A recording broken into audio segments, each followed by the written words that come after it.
Hello guys, જય માતાજી, જય શ્રી રામ.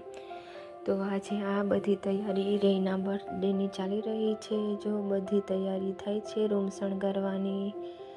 જો અહીંયા બધું લગાડી દીધું છે, ફુગાને એવું. અડધા તો ફૂટી ગયા છે.